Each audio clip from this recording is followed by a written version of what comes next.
Hello, hello, everybody. So we are back today for another career and spirituality conversation. So for those of you who don't know me yet, my name is Julie Pone, and I support spiritual seekers having a career experience to reconcile what they do for a living with who they are as a soul. And today, to help me in this mission, I have the pleasure to interview Shireen Maluf. Hi, Shireen. How are you today? Hi, Julie. I'm well. How are you? Good, good, good. And I'm very excited for this conversation. And as usual, before letting people know what you do and starting the conversation, we'll just have a minute of grounding. And so for everyone who can afford to close their eyes right now, if you're driving a car, don't do it, obviously, but let's start with that. So let's close our eyes. And first, connect with the earth underneath us by just pressing our feet on the floor and having a second of gratitude for the earth, for being here and allowing us to exist in this human experience. And then bringing our attention and our focus back into our chest and into our hearts, connecting with our hearts.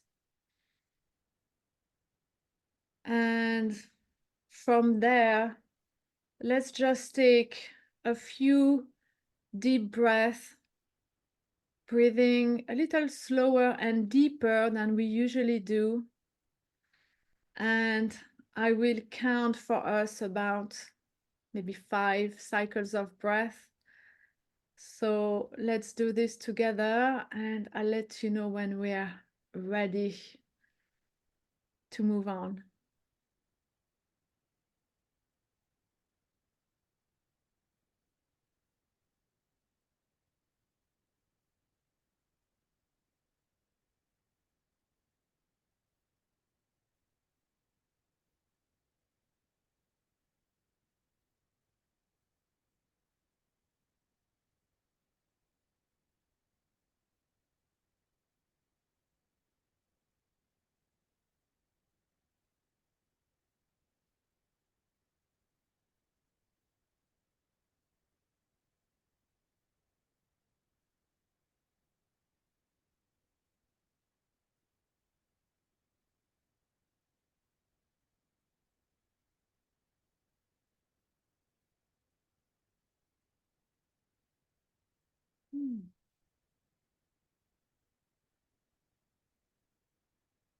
And 5 deep breaths. Beautiful. So whenever you feel ready, you can open your eyes again, and ta-da, welcome back. Thank you for being here, Shireen, with us. And so let me introduce you briefly, and you'll get into much more depth in the conversation. But you are a doctor of musicology, a medicine woman, and a certified business coach. So that's an interesting combination right here. And you're working with high achievers, empaths, and helping them to personalize their living and working space and nurturing authentic connections and inspiring positive culture. So that sounds very interesting. And before I let you explain what that entails, first, I would love to know what's your relationship to the spiritual aspect, your spiritual journey, what spirituality means to you. It's wonderful to be on your podcast, Julie. Thank you. Thank you for inviting me. I love the theme of your podcast because it really aligns with the theme of my life. Mm-hmm. Soul and career, spirit and physicality. Which brings me to the center of your question is my definition of spirituality. For me, spirituality has been and continues to be a journey of self-alchemy to bridge between the realm of spirit and the realm of physicality, of matter. Throughout my life, I always wondered how to bring the two together. You know, we tend to think of spirituality as an escape into another land or another dimension where things are less troubled and less hard. And, you know, I myself always thought that I landed on Earth by mistake. And often I meet, does it ring a bell? Yeah.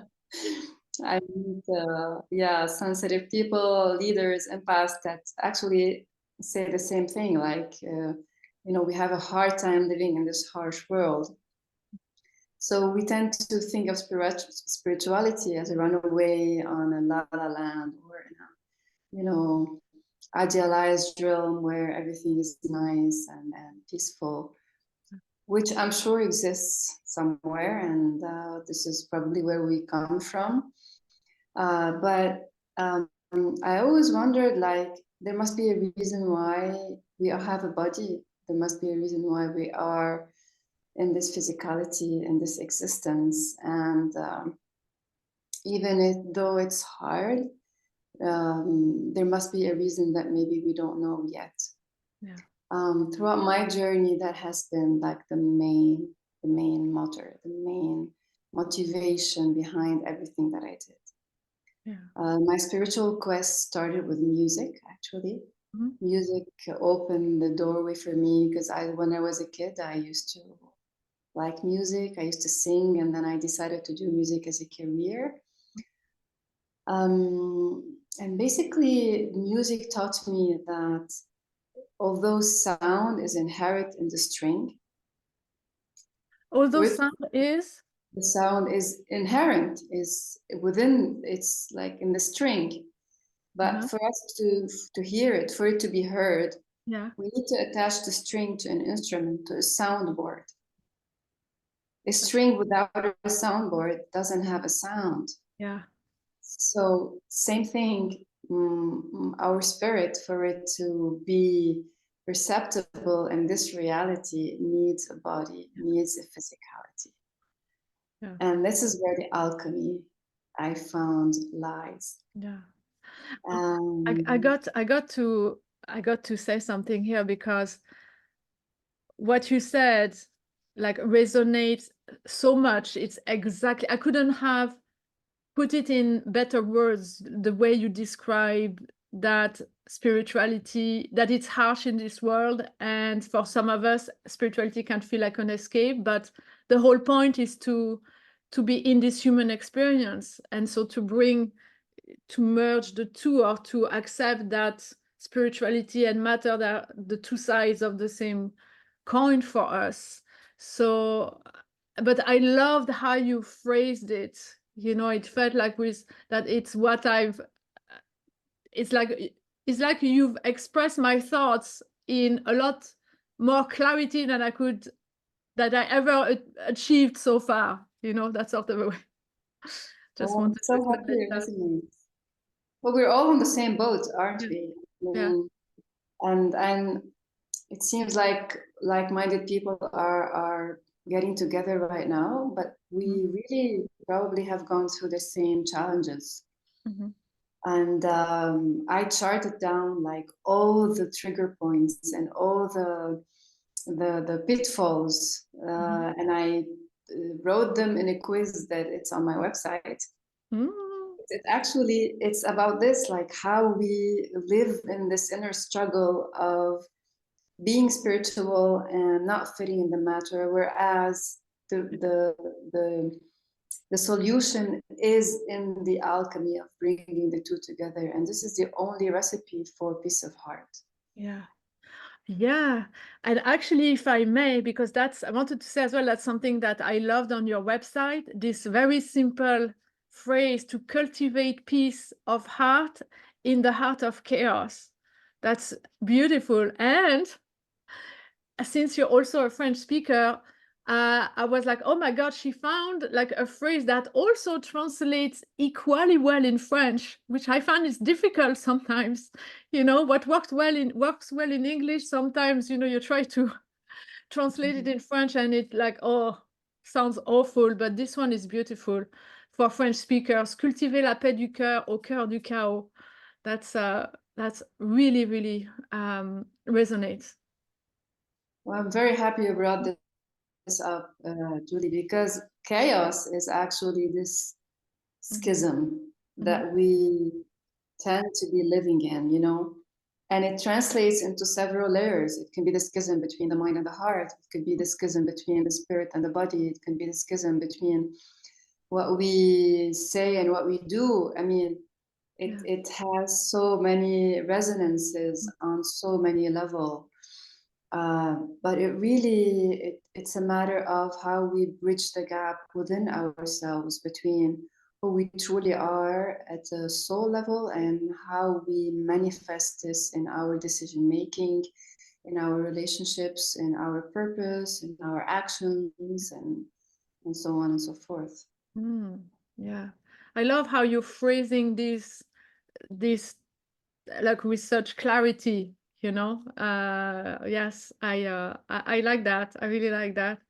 And so maybe let's jump in onto your, maybe shall we say, the more material, practical, physical aspect, which is like work, your career. And where did you start? How did you, how does one become a doctor of musicology and a medicine woman and a business coach? I'm like super curious about all this. Yeah, thank you. Music, like I was born in music, music was born in me. Yeah, Um, I remember very, very early in life singing all the time. yeah. And my mother she wanted to study piano, but she never really had a chance. Mhm, So when she knew she was pregnant with a girl, she bought a piano because mhm, she thought maybe she could hand on to me this legacy. mhm. So I was So born with a piano. yeah, and Yes. like you said, since she knew she was pregnant with a daughter, she bought a piano. Wouldn't she have bought a piano if she was pregnant with a boy? We had, I have two brothers who were Yeah. older than me. They didn't want, they probably, one of them picked on violin and the Uh-huh. other one picked on painting. So Yeah. she probably tried and didn't get a yes for an answer. Oh, yeah, that's so funny. Okay, yeah, yeah. So she knew. She thought, oh, maybe now I'm gonna have a chance with this. Probably. Yeah. She did. Yeah. Mm, So, and I found I found a haven in music, mhm, in piano, and it was this escape for me. Actually, it was escape to another world, mhm, away from conflict and away from people, from adult life, and uh, from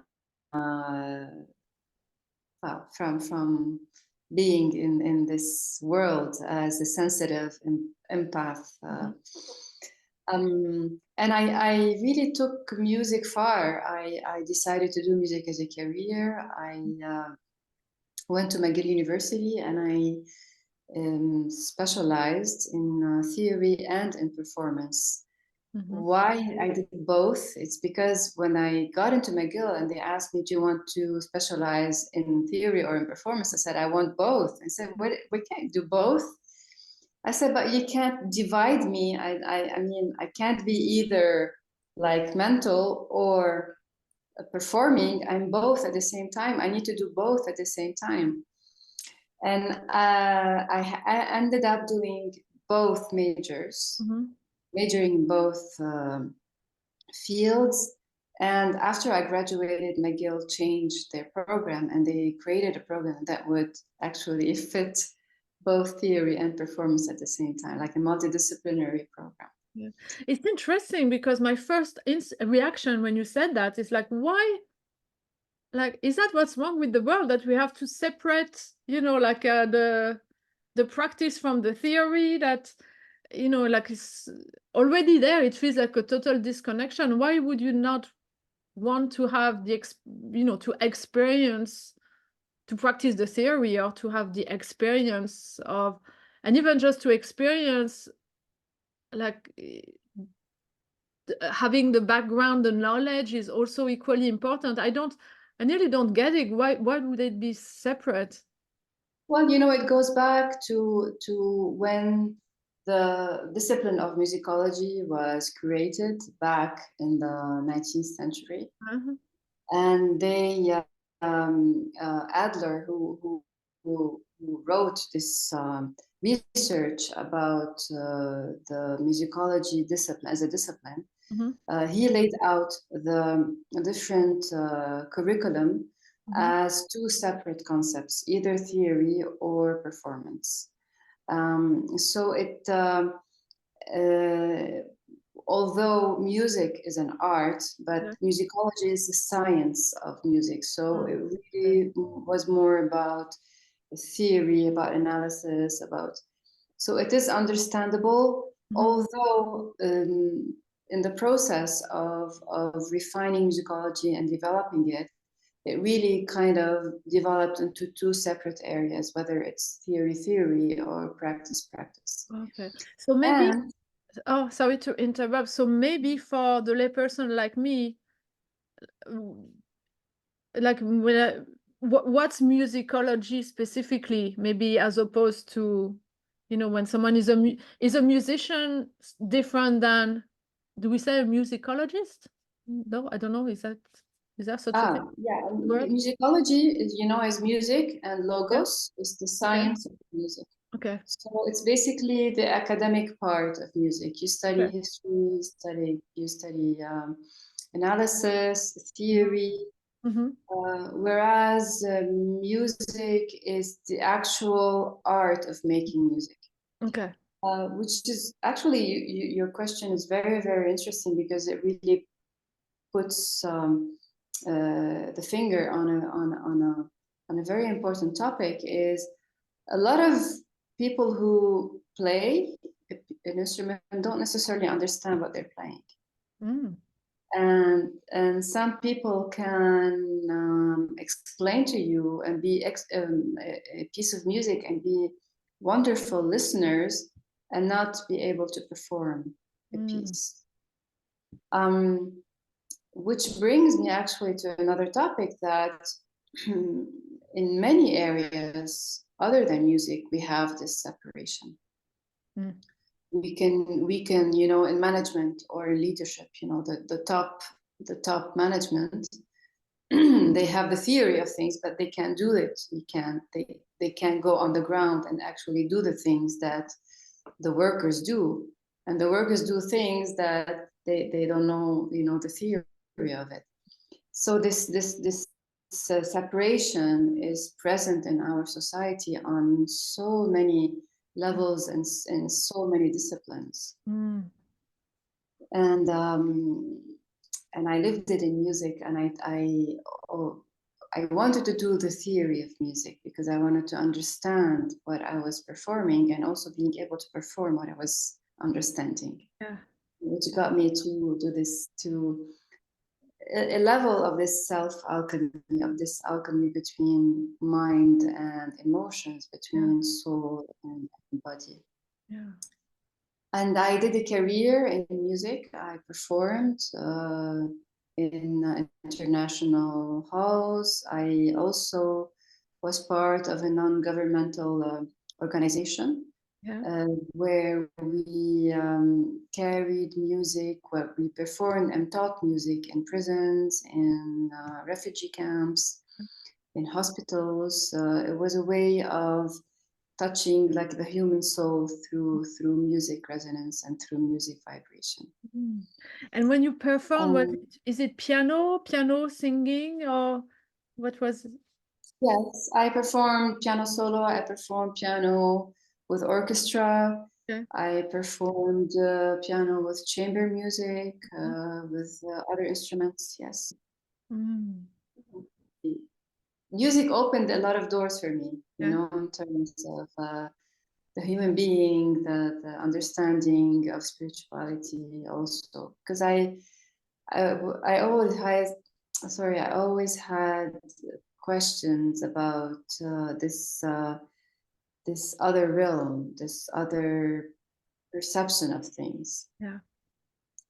And curiously, I also, this is what got me into becoming a medicine woman and a coach, is that I felt that people were drawn naturally to me to just come and ask, talk about their issues, their problems, seeking solutions, seeking answers.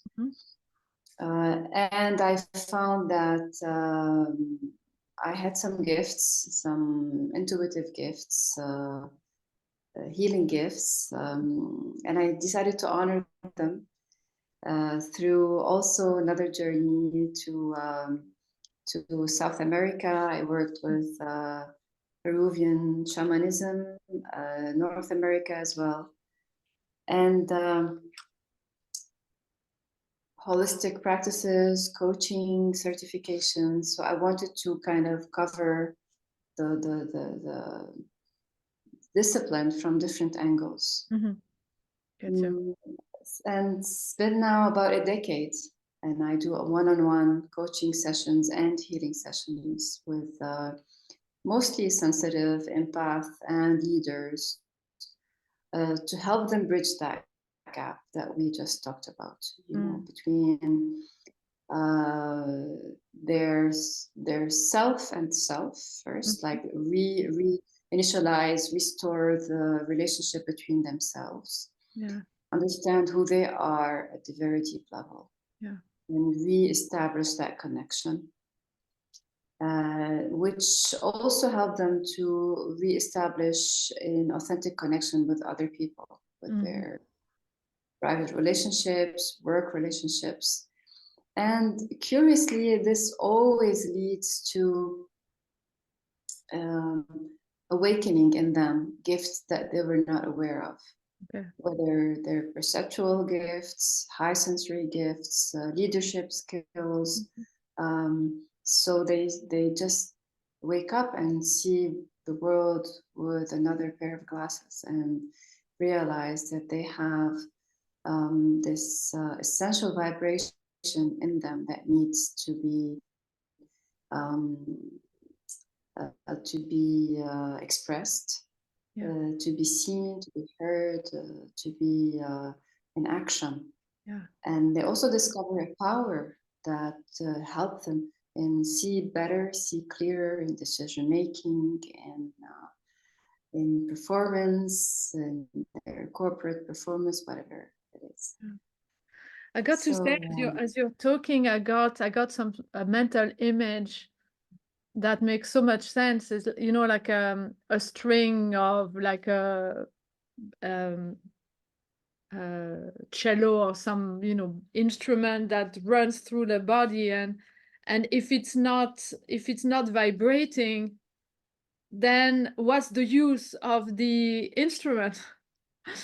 What's the use of it? Like there's no use. And like, and sometimes, and it's as if when we're like, we grow up, we are, for, you know, conditionings, whatever, like, you know, maybe we are not doing what honors our deepest nature, and suddenly, like, when we are reconnecting with who we are truly, it's like these chords start to vibrate again, and as it vibrates, it makes some noise, and so that's us expressing who we are again into the world. And yeah, so thank you for giving me that, you know, image that makes it. I love how you described it, because it's exactly what it is. It's absolutely this. It's like we are an instrument. We are like a cello, and we have this string of our spirit that goes in it. It's just that our 5 human senses don't always pick it up. Yeah. So it is a journey of enhancing our senses to be more perceptible of that string. And so we actually understand its language. And it's basically the main center of my work is how I help my clients mediate between the subtle language of their soul string, let's say, Yeah. and the more rational language of their mind.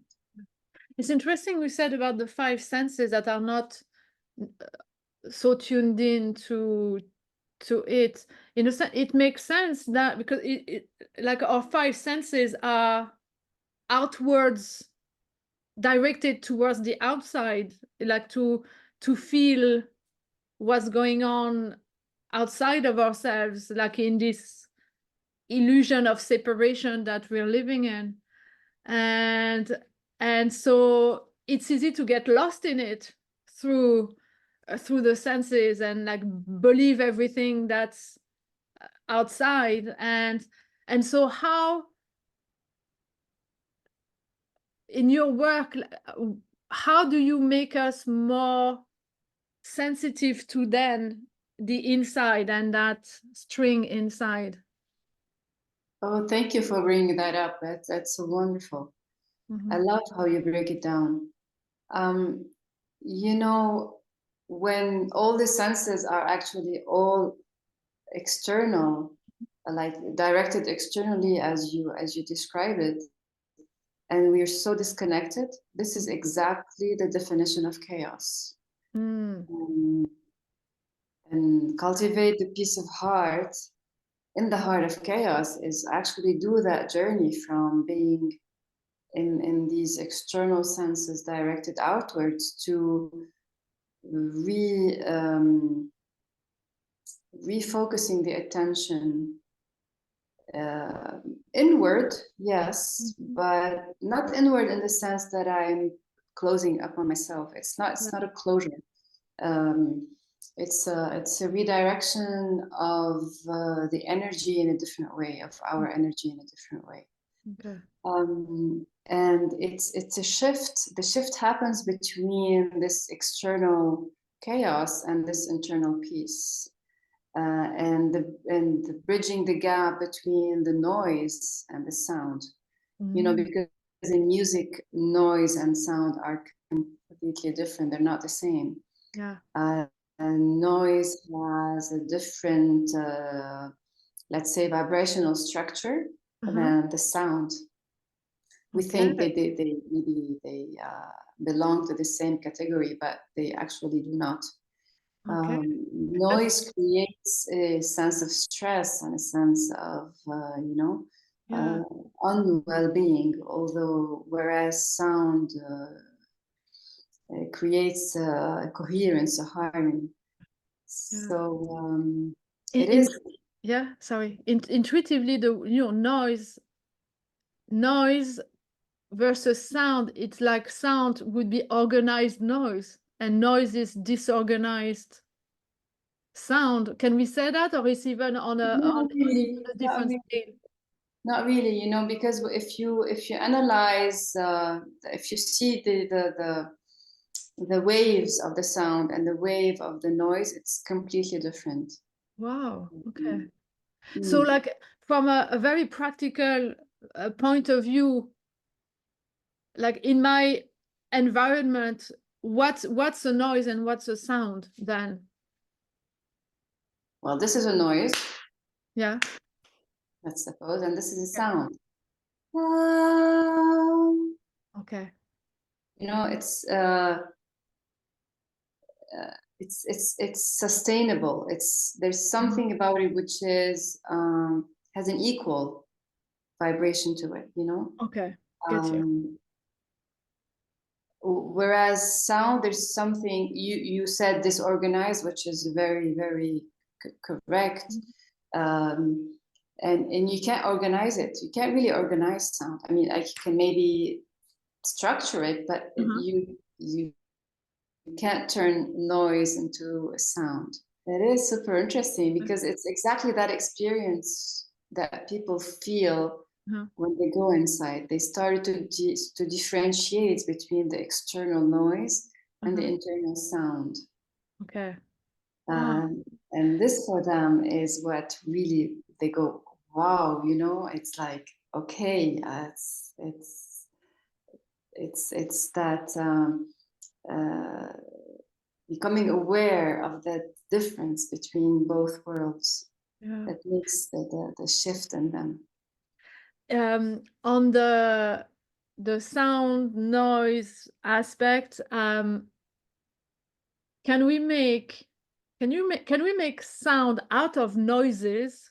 And I'm asking that because my brother-in-law is passionate about yeah, music and sound and noise, should I say, because what he does is on his spare time he records loads of so now I don't know if I should say noise of sound or sound as a word, but sounds from the everyday life, as like, you know, the cringe of a door, or like anything, you know, that happens in within the house or, you know, outside.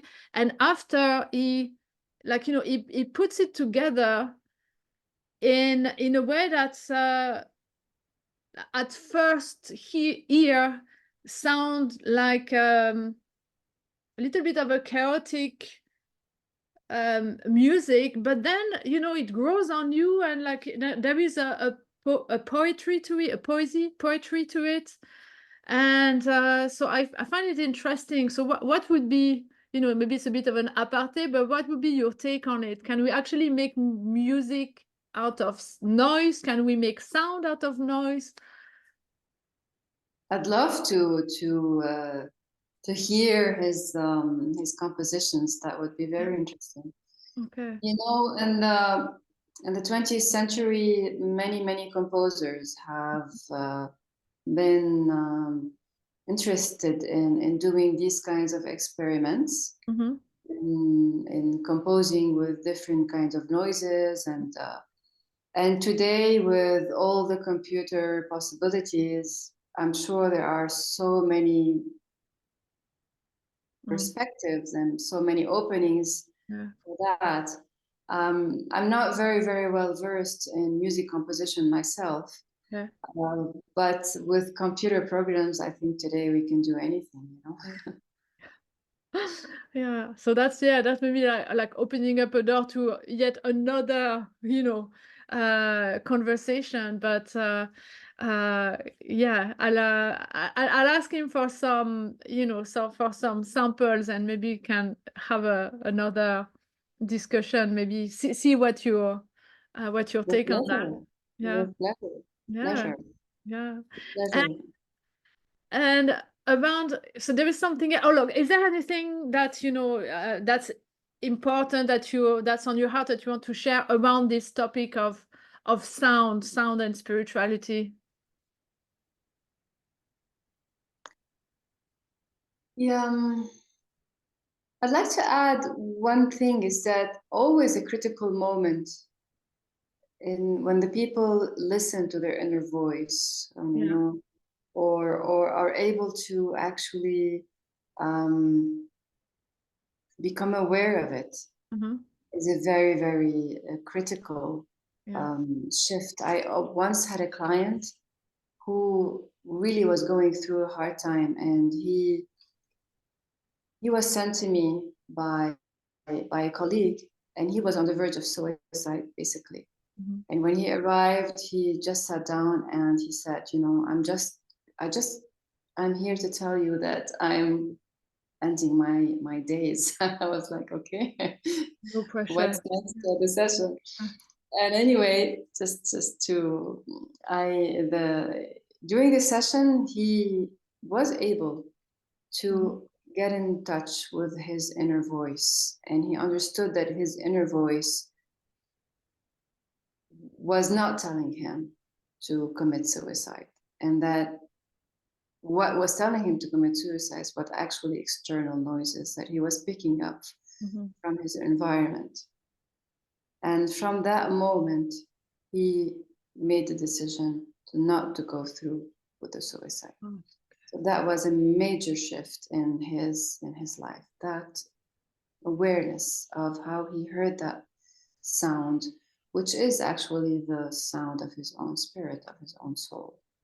So I'm giving this example to say that the inner voice, the inner sound is intimately connected to the spirit, to that soul string that you saw in this vision. Yeah. Absolutely. I'm also curious about the power of of vibration. For instance, the two things come to my mind. I've heard many times that and forgive me because I have zero music background or education in, so I might use words that are not correct, but there is this concept that when people play music at, I think it's 432 hertz or something like that, that this is actually the true, the normal vibration that we should be playing music at, because it resonates with the body, with the heart, and versus at some stage in history that was changed, and that like the music that we mostly hear is at a different, what do we say, what's the right word is Well, it's the tuning fork. You're talking about the tuning fork. yeah, It's true. It's true. There was a time where the A, the la, yeah, was tuned to 432 hertz. okay, And when the orchestras became more bigger and more brilliant, they wanted in concerts, they wanted a more brilliant sound because the halls were getting bigger also and okay, larger. And so they started to raise the tuning frequency okay, to 440, and now it's even more than 440 in okay, some orchestras. okay, Um, the theory behind that is that the 432 is a multiple of the Earth frequency, the Earth frequency, which is called the resonance, the Schumann resonance. yeah, The Schumann resonance is the Earth frequency. So the 432 is a multiple of the Earth resonance, which resonates directly, as many healers and many scientists say, in the right in the heart, so we feel it as we are in tune with the earth. okay, Um, there are a lot of studies around this topic, a lot of research studies around this topic. And also a lot of different temperaments that use the 432, who are back today to the 432 tuning rather than the 440 or higher than that. okay. And do so it happened because of an evolution of, like you said, the size of orchestras and stuff, like to have something more flamboyant maybe.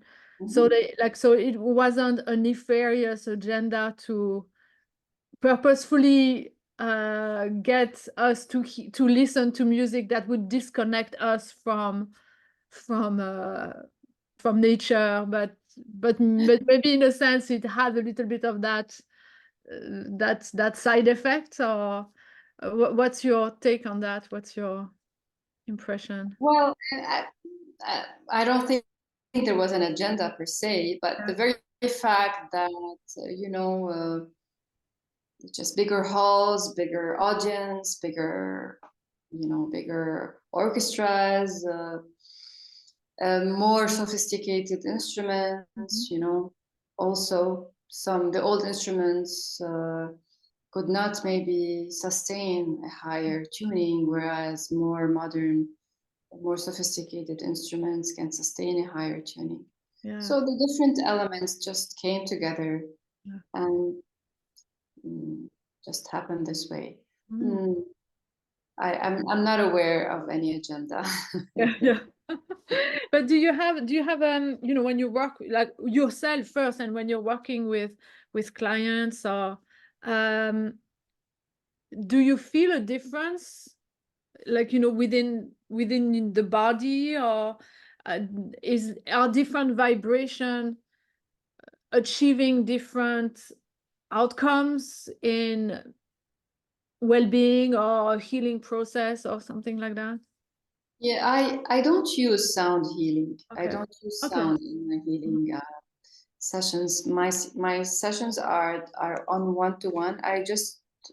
I I tune into the person, Okay. like my myself, but I don't use any external instruments or Okay. any. I can use my voice Uh-huh. um, to improvise some healing songs, Yeah. but I don't use external instruments. Okay. But I have read that I haven't tried it myself, but I have read that yes, there could be Hmm. a an effect of returning back to the 432 on for healing Okay. purposes. Yeah. But again, I have not tried it myself. Okay. Interestingly enough, my brother-in-law, same, you know, like, so shout out to Rodrigo, for Christmas got me a tuning fork that says, like, a meditation tuning fork that is tuned to, I believe it's 128. So I haven't researched, you know, what's behind, you know, that particular frequency, but from your expertise in, you know, in sound, how should I be using it for myself? You know, I'm inspired to tell a little story Okay. that I heard several years ago about a tribe. I think it was in Africa, but I'm not sure. Forgive me for not remembering the right names about the tribe and the people.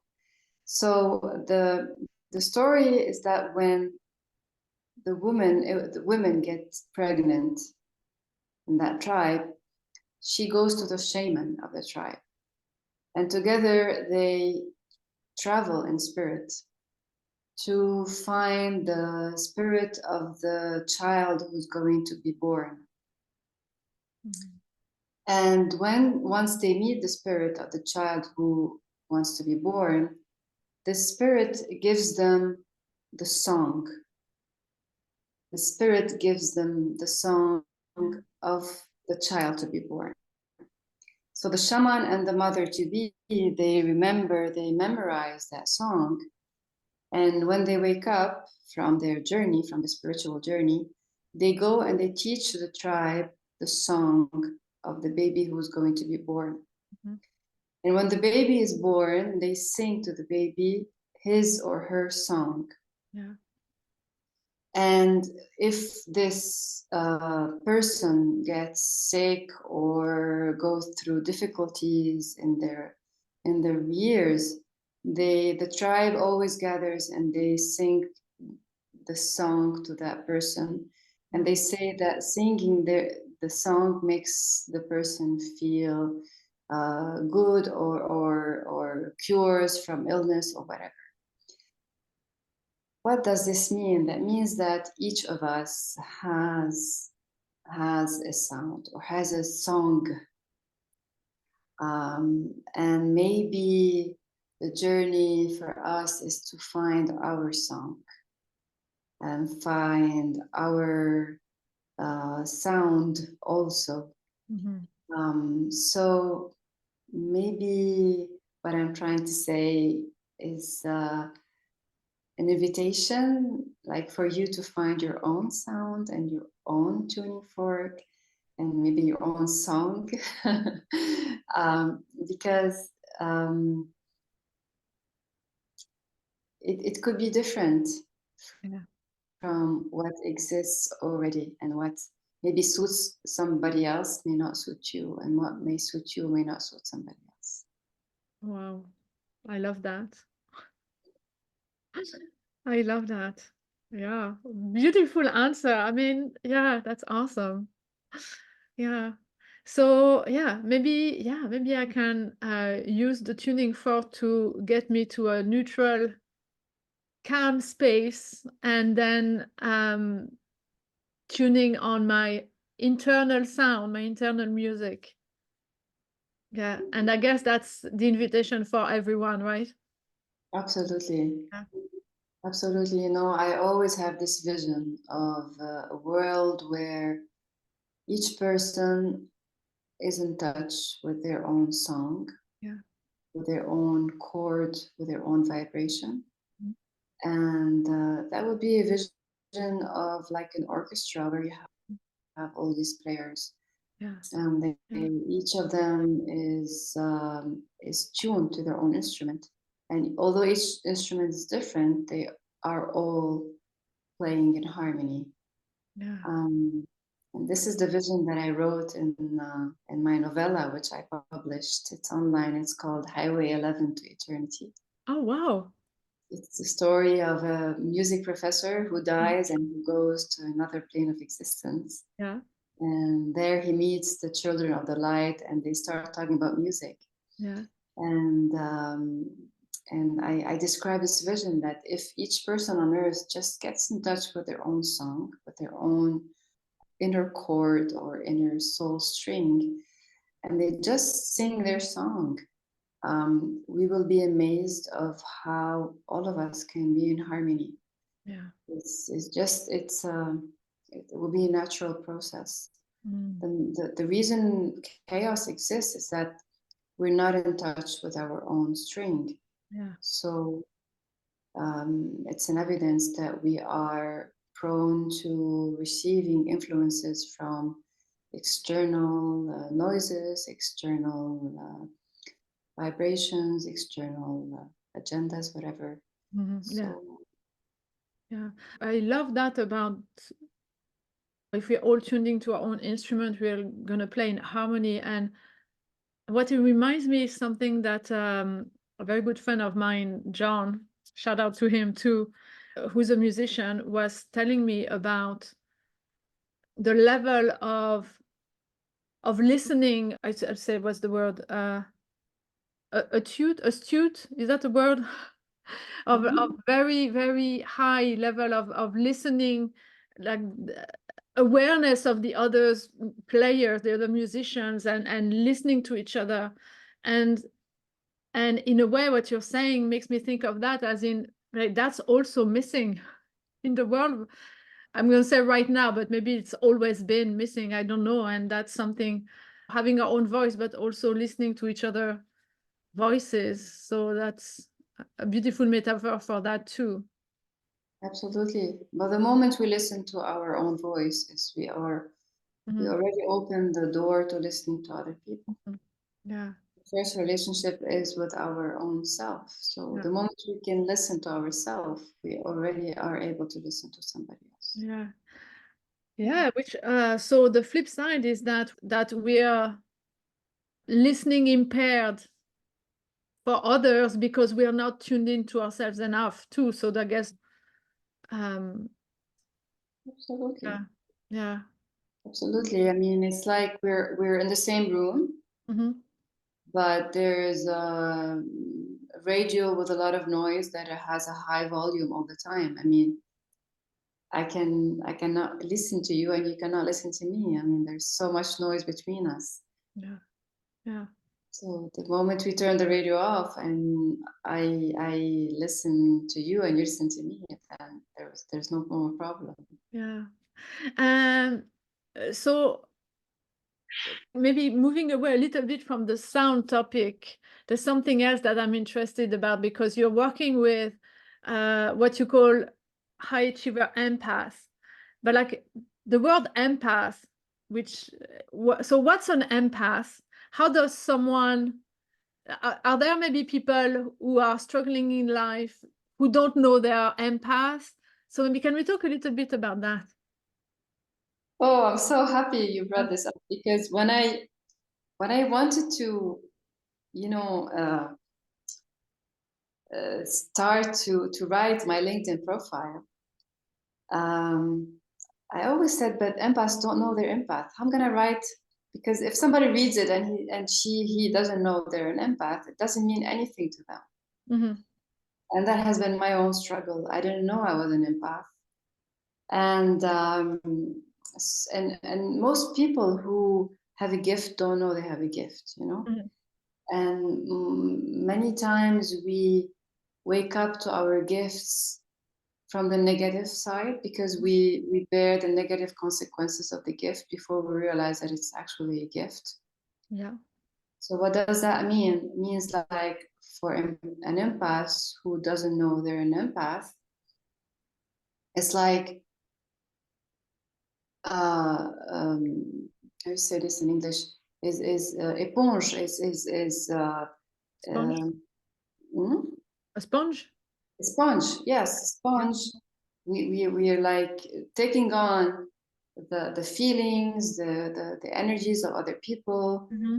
and we're like overwhelmed in our space, Yeah. we're overwhelmed in our thoughts, and we don't understand what's happening, Yeah. or we tend to carry people.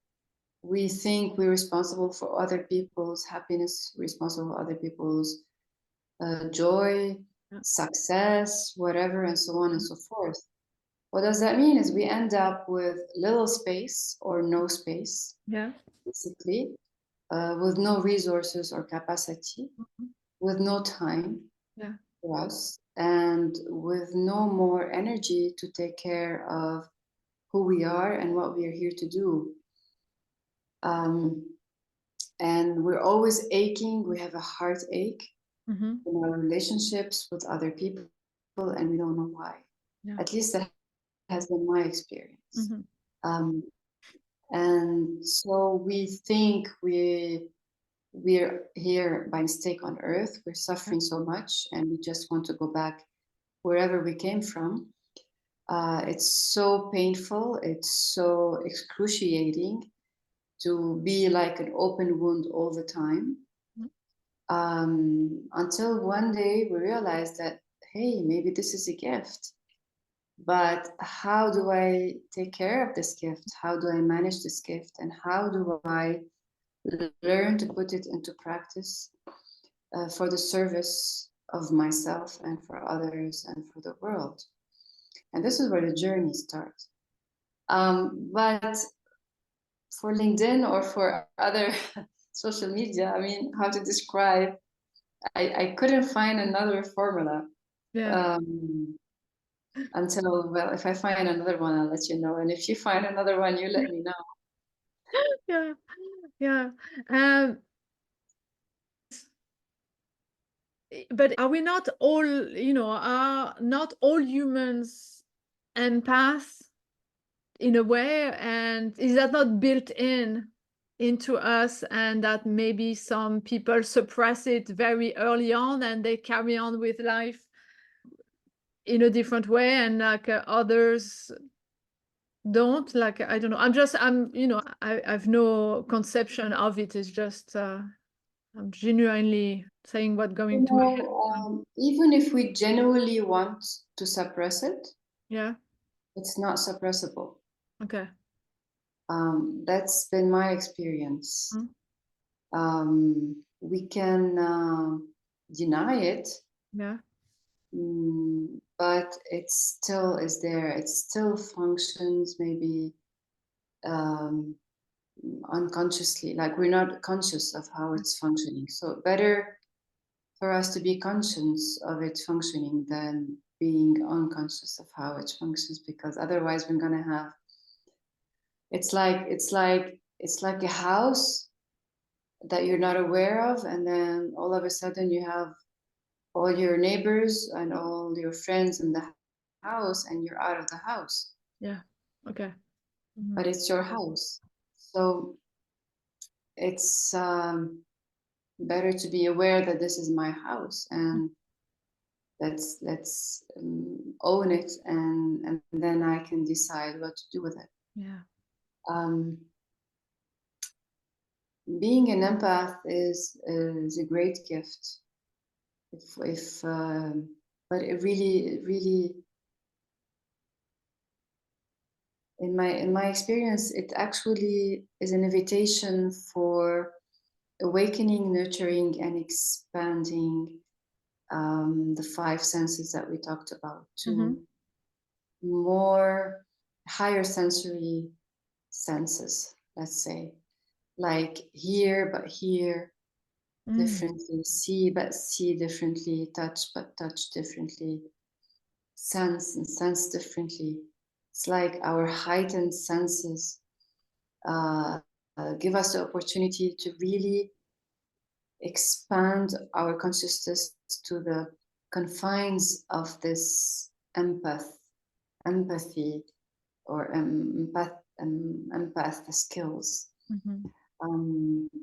It's like we are able to sense into the environment, into other people, into even nature, the trees, the rocks, and to the point that we can start even having a communication with what we think is as an interspecies communication. Because everything talks in nature. The rocks talks, the trees talks, the animals talk, but they talk differently. And nurturing the empath skills give us the opportunity to tap into that communication, that go through different channels than just words. Yeah. And speaking of that level of sensing, is a empath and psychic, is it the same family? Is it somehow a little bit of the same thing? What's the difference? Do you have an opinion on that? Well, there's so many words, which I think describe the different maybe modes of perception. But I think, in my experience, that they all describe the different modes of perception of one heightened intelligence. You know, it's just that whether you're psychic or you're empath or you're sensitive, they're just different words of how you're tapping into this heightened form of intelligence that is that I would say surpasses the mind as mind, like surpasses the verbal communication, surpasses the rational mind. So it could be either sensing, or it could be clairvoyance, or it could be clairaudience, or it could be, but they're just different facets of one heightened form of intelligence that we as human beings are now invited to tap into and invited to develop into if we'd like to evolve as a species.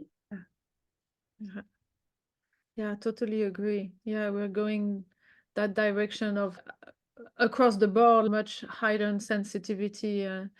And it's funny, it reminds me of sometimes we hear about the change of consciousness, you know, like moving into the age of Aquarius, or and a good friend of mine who was still is, by the way, you know, Reiki master, and she used to attune people to this modality, and she was saying that from when she had started that, I could have been like 10 or 20 years before, and the moment that we had that conversation, which is already a while back, she had noticed how much quicker people were getting attuned to the different levels of this, you know, of the Reiki journey. And that 20 years prior, you were not going from level 1 to level 2. You know, there was like the integration was like much slower, and that like right now it goes like, you know, much quicker, you know, on that vibratory or vibrational journey. So that what you're saying, it reminds me of that we're evolving as a species. We're probably evolving a lot more towards the subtleness of our being, something like that. You know, I don't know if that's a good way to put it in words, but that's a sensation that, yeah, In physicality, in the physical body. yeah, yeah. Yeah. So, and I think I've heard that before, that, you know, we're heading towards possibly I would say telepathy, or like, you know, communicating beyond beyond the words. So yeah, that would be interesting. Um, but for sure, some people who have embraced the gift are able to communicate with other species, with animals, and so why can we not? So that's obviously without words. So why can't we do that? Why couldn't we do that human to human? We can, of course, Yeah, we can. yeah, We can human to human, and we can a human to Earth, and we can a human yeah, to other species. Absolutely. yeah, yeah, Um, I'm sure a lot of humans are already doing it, and and a lot of humans are already talking to animals and to nature and to the plants and to the trees. And mm, there's a story I always like to say, because it happened with me when I was in Peru many years ago, and we were invited to go visit a 2,000-year-old tree, and we were a group when we got down from the bus and we arrived at the tree. We realized that the tree was a beehive. There was zillions of yeah, trees, of bees around yeah. the tree. Wow. In the tree, around the tree, the tree was the beehive. Oh God. Yeah, And I was like, no way to get to the tree without entering into the bee cloud, you know? yeah, Um, and I didn't have any shawl or anything to cover. And I said, okay, what do I do? And I just had the idea of, okay, let's ask the bees permission. yeah. And I paused for a second, and I just asked the bees the permission to enter the territory. And I was very happy to hear a yes. I heard a yes in my heart. And I said, okay, I'm going to act on it. And I entered into the beehive, into the bee cloud, and I spent 1 hour around the tree, taking pictures. Not one single bee, Julie, touched me. Oh wow. It's amazing. And then when I got out, I sat on the rock and I had my hand on my knee, and one bee came. It landed on my knuckle, Yeah. climbed over my shoulders, and then went down from my shoulder back to my knuckle, and then she flew away. Oh my God. It was like, I got now it's goosebumps. your visit. Yeah. That's amazing. Wow. Communication is possible. Yeah. Yeah. It's a Yeah. lesson. Yeah. I like reminds me of a very good friend who went for, like, you know, to learn about intuitive communication with animals. She did that workshop with one of the most well-known ladies is teaching that. And she told me that story. They entered the classroom and there was a hornet in the classroom.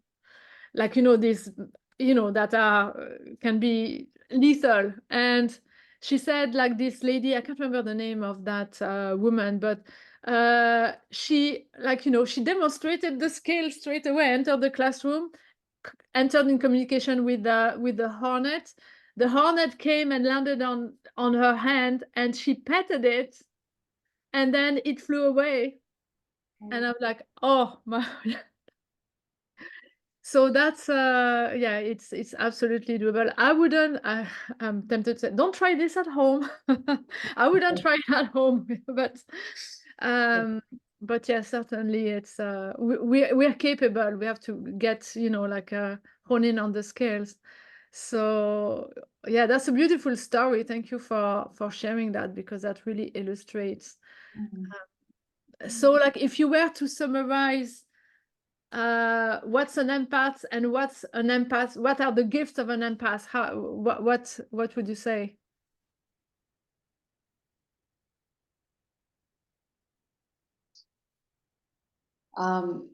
Empath is someone who has a possibility to be in touch with that heightened intelligence. Okay. And this possibility is like a field that is sensitive. This field, if the empath owns this field, then they have a solid access to that heightened intelligence. And if they don't own this field, then this field can be overwhelmed by external distractions and external noises. So that would be my simple definition. So not to get let's say drowned in different terms and different definitions. It's a heightened sensitivity that allows the person to be in touch with heightened senses, maybe telepathy, maybe clairvoyance, maybe clairaudience, maybe clairsentience, maybe whatever. And all these are gifts for better leadership, for more authentic connections and relationships, for better decision making, for more harmonious relations with the earth, with nature, with animals.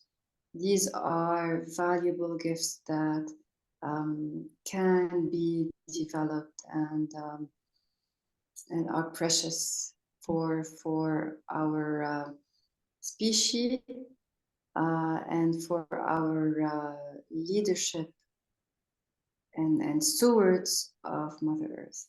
Yeah, that's beautifully worded. Thank you, thank you.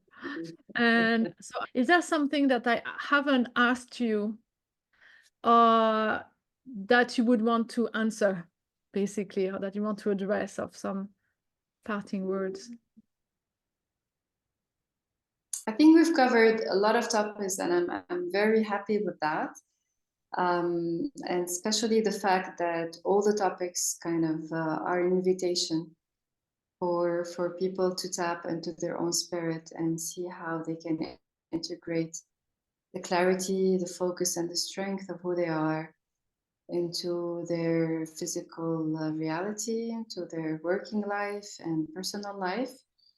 And I'd like to invite people who resonate with what we talked about to visit my website and to fill in the quiz. My website is www.shireenmaluf.com/quiz. Mm-hmm. Quiz is how to cultivate the peace of heart in the heart of chaos. So how to bridge that self-alchemy gap between their spirit and matter. And also check my LinkedIn page if they're interested in what we talked about. And I'd like to thank you, Julie, for extending the invitation to invite me on your podcast. And it's been great talking to you. Thank you. Thank you so much. Thank you, Shireen. I so enjoyed this conversation. And everyone, I'll make sure to include all of the links so that people can get in touch with you, and only have to click a button to get to your quiz. And I loved your definition of an empath and like how you described the gift. So just want to acknowledge that again. And a big thank you. I'm sure we might have some other opportunities to talk. And to everyone else, thank you for listening. And I shall see you next week for another career and spirituality conversation. Bye, everybody. Bye-bye. Bye-bye.